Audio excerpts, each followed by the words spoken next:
everyone, it's Belinda Kirkpatrick here. I'm a naturopath and a nutritionist, and I've got 17 years of clinical experience. I've got a master's in reproductive medicine, and I'm really passionate about helping women to conceive and achieve a healthy pregnancy. So today I'm going to be chatting to you about one of my favorite topics, natural fertility. So fertility is such a big topic. So many women are trying to conceive and having problems, and we're seeing this happening more and more. Now, partly that's due to hormonal imbalances, so things like polycystic ovarian syndrome, endometriosis, could also be from thyroid problems. We're also starting to see more women in their late 30s and early 40s just starting to have a family, and that's really normal in our sort of society. But unfortunately, our eggs aren't quite as young, or maybe aren't quite as healthy or as plentiful in those ages, and so some women will find it harder to conceive. Now, luckily, there's so much that we can do to really support our fertility and our egg health and improve our chances of conception. And this is relevant for you whether you're trying to conceive at the moment, or even if you're younger and you're not trying to conceive yet, or you don't have a partner or haven't decided, exactly what you're doing, because basically we're born with all of our eggs, and whatever we're doing to our health can actually ultimately affect that egg quality. So in order to have the best sort of fertility, we're really wanting to support a healthy diet and lifestyle. Now, for those who are hearing that and thinking, oh my gosh, I've had my eggs my whole life, this is so stressful, I haven't been as healthy my whole life, don't worry. The eggs are the biggest cell in the body, so they're pretty hard to kind of ruin easily. So we want to be doing what we can, but also not be stressing about what we've done before. They're not like sperm, which is one of the smallest cells in the body and really prone to damage. An egg takes around about 3 months to mature, and it's in that maturation cycle that it starts to become ready for ovulation. So whatever we're doing to the health of that DNA in that 3 months before conception can really help to improve the quality of that egg, but also can help to improve the health of that kind of potential child. Stress is also a big one that can upset hormonal imbalances. There's so much going on in the world at the moment. Women, a lot of us will have, busy jobs, busy family lives, lots of commitments, and we tend to fill up our days running on adrenaline and cortisol and stress hormones. Now, unfortunately, when we're overproducing cortisol, our major stress hormone, that can affect production of progesterone, which is also really important for fertility. So not only do we want to be eating foods and having a lifestyle that's fertility friendly, but it's really important that we're managing stress. I usually recommend people doing some sort of exercise, some sort of meditation or mindfulness, and really slowing down and trying not to overcommit. It actually makes a big difference. There's certainly certain foods and lifestyle things that can help with fertility, and I'll start very quickly with the things that don't help. So unfortunately, caffeine, alcohol, sugar, and really nutrient-poor junk foods have been shown to be associated with poorer fertility outcomes.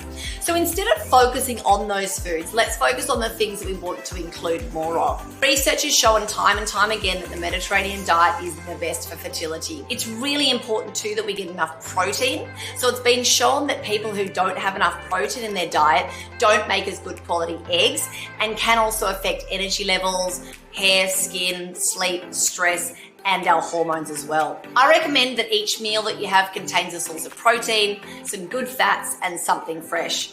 Now, that something fresh could be salad or vegetables or even fruit. And to get the widest variety of antioxidants that's good for our fertility and our hormones, we're wanting to be getting a wide variety and lots of different colors. I'd be saying to try to aim for 4 to 5 cups of vegetables a day and around about 2 pieces of whole fruit. It has been shown that people who don't include fish and or don't include fruit into their diet don't conceive as quickly as other people. It's also been shown that people who have higher levels of junk food and processed food in their diet also take longer to conceive. We really can't be talking about natural fertility unless we're talking about our lifestyle as well. So we're exposed to a sea of toxins. As women, we've often got toxins that can disrupt our hormones, not only in cleaning products, but also in our personal care products. Things like makeups, lipsticks, shampoos, body lotions, perfumes. All of these things have been shown and can interrupt our hormones.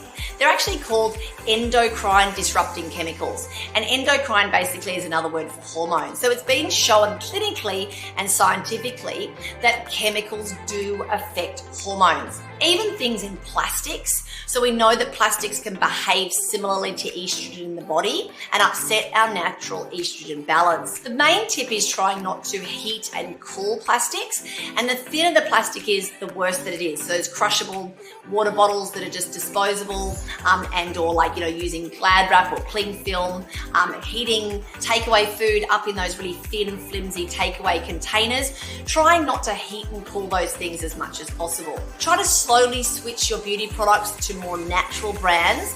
And as you start to run out of cleaning products in the home, again, switch those over. You don't need to be using heavy bleaches and ammonias all the time. With all of these things though, I definitely don't want you to be kind of paralyzed by the enormity of it all. As I said, we sort of live in a sea of kind of chemicals, and it's just about doing small steps to improve your exposure or reduce your exposure over time. If you can make that switch to organic fruits and vegetables, it has been shown that pesticides and herbicides can affect hormones, fertility, and also are associated with sperm damage as well. The use of pesticides and herbicides in women has also been shown to have what's called trigenerational effects. That means it can actually affect your grandchildren. So women with PCOS, it's been shown that their grandparents may have been, in some cases, not all of them, may have been exposed to pesticides and herbicides, which have then affected not only often through their mother, but also for the grandchildren as well. So it's not only important that we reduce these things for ourselves, but also for future generations.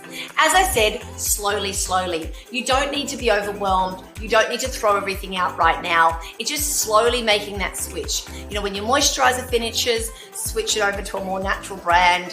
When your, bath cleaner finishes, switch it over to a more natural brand. There's no huge rush, but these things are really important when we're looking at natural fertility. One of my favorite supplements is myo-inositol. So inositol just is like a white powder too, doesn't have any yucky taste, which is quite nice. Has been shown to reduce high testosterone levels and improve insulin resistance, particularly in women with polycystic ovarian syndrome.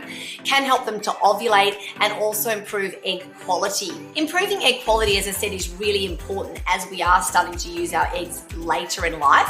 And in polycystic ovarian syndrome, which is one of the most common hormonal conditions, it's really important for us to start to kind of get ovulation going. I mentioned before that it can also help with insulin sensitivity.